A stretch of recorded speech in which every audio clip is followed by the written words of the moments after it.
අස්සලාමු අලයිකුම් වරහමතුල්ලාහි වබරකාතුහු. කොහොමද ඔයගොල්ලෝ හැමෝටම ඔයගොල්ලෝ හැමෝම හොඳින් ඉන්න ඇති කියලා මම හිතනවා. මේ වගේ වීඩියෝ එකක් මගේ channel එකේ දාන්න ලැබීම ගැන මම අල්ලාහට මුලින්ම ස්තුතිවන්ත වෙනවා. අල්හම්දුලිල්ලා. ඒ වගේම මේ වීඩියෝ එක බලන ඔයාටත් සුද්ධ වූ කවබව බලන්න යන්න අල්ලාහ් තාලා අවස්ථාව ලබා දෙන්න ඕනි කියලා දුආ ප්‍රාර්ථනා කරගෙනම මගේ වීඩියෝ එක පටන් ගන්නවා. මේ වීඩියෝ එක මගින් මම ඔයගලන්ට අරගෙන එන්නේ මගේ ෆස්ට් උම්රා ගමන ඒක එක්ස්පීරියන්ස් එක කොහොමද තිබුණේ කියන එක ගැන. ඉන්ෂාල්ලා මම ඉදිරි වීඩියෝස් වලින් උම්රා කියන්නේ මොකද්ද, ඒක කරන්නේ කොහොමද, ඒ ගැන විස්තරාත්මක පැහැදිලි කිරීමක් අරගෙන එනවා. මුලින්ම මම ඔයගොල්ලන්ට පෙන්නන්නම් උම්රා එකට ගෙනියන්න මම මොනවද පැක් කරේ කියලා. මේකට මම හුඟක් TikTok, YouTube, social media වල වීඩියෝස් බලලා තමයි අයිඩියා එකක් ගත්තේ. බේසිකලි අපිට ටොයිලටරිස් අවශ්‍ය වෙනවා. ඒකම අපිට අවශ්‍ය කරන බෙහෙත් අරගන්න ඕන. මොකද මේ ක්ලයිමේට් එක අපිට ඔරොත්තු දෙන්නේ නැති හින්දා. ඒ වගේම ස්ලිපර් ජෝඩුවක්, ඇවිදින්න පාසු වෙන කම්ෆර්ටබල් ෂූ එකකුත් අරගත්තා මම. අබායක ඇතුලේ අඳින්න කම්ෆර්ටබල් ටී-ෂර්ට්ස්, ඒ වගේම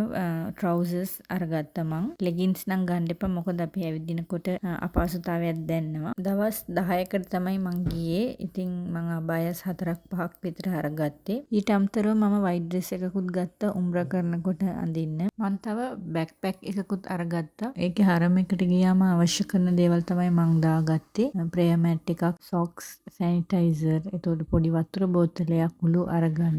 තව උම්රා කරනකොට ඉල්ලන්න ඕන දුවා ඒ වෙලාවේ අමතක වෙන්න පුළුවන්. ඉතින් මම ඒක ෆ්ලෑෂ් කාඩ් එකක් විදිහට හදාගත්තා. ඒකම zikr counter එකකුත් අරගත්තා. සෞදි එකේ ක්ලයිමේට් එක රස්නේ හින්දා කුඩයක්, සන් වයිසර් එකක්, සන් ග්ලාසස්, මිනි ෆෑන් එකක් අරගෙන යන එක හොඳයි. අනිවාර්යයෙන්ම සන්ස්ක්‍රීන් එකක් යූස් කරන්න ඕනේ. ඒ වගේම අවශ්‍ය කරන ඉලෙක්ට්‍රොනික ඩිවයිසස්, චාර්ජර්, පවර් බැංක් එහෙම උගාක් අවශ්‍ය වෙනවා. මේ ටික ඔක්කොම පැක් කරගෙන ඊළඟට අපේ එයාපෝට් එකට යන්න පිටත් වුණා. අපිට ෆ්ලයිට් එක තිබුණේ උදේ 5ට. ඉතින් එයාපෝට් එකේ චෙක් ඉන් ප්‍රොසීජර්ස් ඔක්කොම ඉවර කරලා අපිට අදාළ ගේට් එක ළඟට ගියා. එතනදී අපේ අතට අපේ ටිකට් එක ලැබුණා. ෆ්ලයිට් එකට බෝඩ් වෙන්න පැය එකයි කාලක වගේ කාලයක් තිබුණා. අපි එතනදී වෙයිට් කරනකොටම තමයි සුබෝ ප්‍රේස් වලට වෙලාව ලඟ වුණේ. එතනදී අපි සුබෝ එක ප්‍රේ කරලාම තමයි ෆ්ලයිට් එකට බෝඩ් වුණේ. අල්හම්දුලිල්ලා මේ උම්රා ගමන යන්න මට අවස්ථාව ලබා දීපු අල්ලාහ් තාලාටම සියලු ප්‍රශංසා හිමි වේවා. අල්හම්දුලිල්ලා. ඇත්තටම මේක මගේ ජීවිතයේ තිබුණේ ලොකු ඩ්‍රීම් එකක්. මගේ ජීවිතේ මං හුඟ කාලයක් දුආ ප්‍රාර්ථනා කරගෙන හිටපු දෙයක් තමයි මේ උම්රා ගමන. ඉතින් අල්ලාහ් ඒක මට කබූල් කරලා දීලා තියෙනවා. ඒ කියන්නේ මගේ දුආ එක පිළි අරගෙන තියෙනවා. මොකද මේ අවස්ථාව හැමෝටම ලැබෙන්නේ නැහැ. අල්ලාහ් තාලා ඉන්වයිට් කරපු අයට විතරයි මේකට එන්න පුළුවන්. ඉතින් මටත් ඒ අවස්ථාව ලැබුණේ ගැන මට සතුටුයි.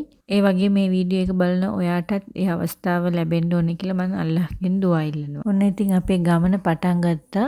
මේ වෙලාවේ මට අමුතු හැඟීමක් තමයි දැනෙන්නේ. මේක හැමෝටම ඇති වෙනවා ඇති. ගිය අය එක්ස්පීරියන්ස් කරපු අය දන්නවා ඇති මේක. අර හිතේ පොඩි බයකුත් එක්ක සතුටක්. බයක් කිව්වට අපිට අවෝඩ් එකක් ලැබෙන්න තියෙද්දි ස්ටේජ් එක නගින්න කලින් අමුතු අර හිතට එනවනේ හැඟීමක්. බයත් එක්ක මික්ස් වුණ එක්සයිට්මන්ට් එකක් වගේ එකක්. අන්න ඒ වගේ හැඟීමක් තමයි මට දැනෙන්නේ. ඒකම මට ඉවසිල්ලකුත් නැහැ. කබතුල්ලා එක S2 දකින්නකම්. ඒ අතරතුරදී අපිට කෑම එකත් හම්බ වුණා ෆ්ලයිට් එකේදී. දැන් සෞදි වලට ඩිරෙක්ට් ෆ්ලයිට් නැති හින්දා අපි ඔමාන් එකට ගිහිල්ලා එහෙදි ට්‍රාන්සිට් වෙලා යන්න තමයි ඉන්නේ. ඉතින් එතනදී පැය 6ක විතර කාලයක් අපිට ඉන්න වුණා. අපි ගිහලා රීච් වුණේ උදේ 8යි ගානකට විතර. මස්කට් එයාපෝට් එකේදී අපි ටිකක් රිෆ්‍රෙෂ් වුණා. එතනදී අපිට ඉහ්රාම් ඩ්‍රෙස් එකට චේන්ජ් වෙන්න. ඒ වගේම එතන ප්‍රේයර් රූම් ෆැසිලිටිස් උත් තිබුණා. උදේ වේලාසනින් කෑම එක ගත්ත හින්දා අපිට පොඩි බඩගින්නක් තිබුණා. අපි වොෂ්රූම් ගිහින් ඔක්කොම රිෆ්‍රෙෂ් වුණාන් පස්සේ කෑමට මොනාරි ගමු කියලා ඊට පස්සේ කොෆි එකකුත් අරගෙන බිව්වා. මස්කට් එයාපෝට් එකේදී ෆුඩ්ස් නම් මාරම එක්ස්පෙන්සිව්. අපිට ඊළඟ ෆ්ලයිට් එක ජෙද්දා වලට තිබුණේ 1:45 ගානට. ඉතින් අපි ලෝහ එක අස්සරකයි ජම්මු කසර් කරලම තමයි ඉහ්රාම් ඩ්‍රෙස් එකට චේන්ජ් වෙලා අපි ෆ්ලයිට් එකට නැග්ගේ. ෆ්ලයිට් එකේ යන ගමන්ම අතරමඟදී එක තැනක අපිට ෆ්ලයිට් එකේම ඇනවුන්ස් කරනවා මෙතනදී තමයි අපි උම්රා කරන්න ඕන නියත් එක තියාගන්න ඕන කියලා. අන්න ඒ වෙලාවේ ඉඳලම අපි තල්බියා කියන්න පටන් ගන්න ඕන. ලබ්බයික අල්ලාහුම්ම ලබ්බයික් ලබ්බයික ලා ශරීක ලක ලබ්බයික් ඉන්නල් හම්ද වන් නිඅමත ලක වල් මුල්ක් ලා ශරීක ලක්. මේක රිපීටටිව් අපි කබතුල්ලා එක රීච් වෙනකම්ම ගියාගෙන ඉන්න ඕන. අල්හම්දුලිල්ලා 4යි ගානට වගේ අපි ජෙද්දා එයාපෝට් එකට රීච් වුණා. ෆ්ලයිට් එකේ ඉඳලා බස් එකක තමයි අපි එයාපෝට් එකට රීච් වුණේ. ඊට පස්සේ එතනදී චෙක් අවුට් ප්‍රොසීජර්ස් ඔක්කොම ඉවර කරලා අපිට අදාළ හොටෙල් එකට යන්න පිටත් වුණා.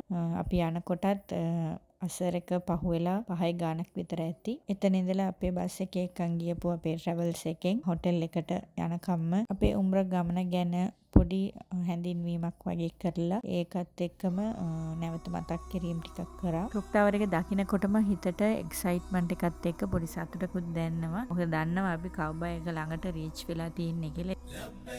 ඉතින් අපි නැවතුන හොටෙල් එකේ ඉඳලා මස්ජිදුල් හරම් වලට මීටර් 950ක වගේ දුරක් තමයි තියෙන්නේ. ආපු ගමම අපි කෙලින්ම කාබතුල්ලා එකට ගියේ නැහැ. හොටෙල් එකට ගිහින් පොඩ්ඩක් රිෆ්‍රෙෂ් වෙලා ඊට පස්සේ මහරිබ් ඉෂා දෙකම එකට ප්‍රේ කරලා ඊට පස්සේ කෑමත් අරගෙන තමයි උම්රා කරන්න යන්න පිටත් උනේ. හොටෙල් එකකින් පිටත් වෙනකොටම රාය 11ට විතර ඇති. එතන ඉඳලා හරම් එකට යනකම්ම අපි තල්බිය එක කියාගෙනම ගියා. එතන ඉඳලා අපි උම්රා එක කරන්න ස්ටාර්ට් කරා. මම ගිය පළවෙනි දවසේ වැඩි වීඩියෝ මොකුත් ගත්තේ නැහැ. මොකද පළවෙනි වතාවට මගේ උම්රා එක කරන හින්දා මගේ ફોකස් එක මං කරන්න ඕන අමල් එකේම තියෙන්න ඕන හින්දා මං ෆෝන් එක එච්චර යූස් කරේ නැහැ. මං මගේ උම්රා එක කොහොමද කරේ කියන එක විස්තර ඊළඟ වීඩියෝ එකකින් ඉන්ෂාල්ලා මං අරන් එනවා. ඒ වීඩියෝ එක බලන්න මගේ channel එකට subscribe කරලා තියාගන්න. මේ වීඩියෝ එක like and share කරන්න. Thank you for watching.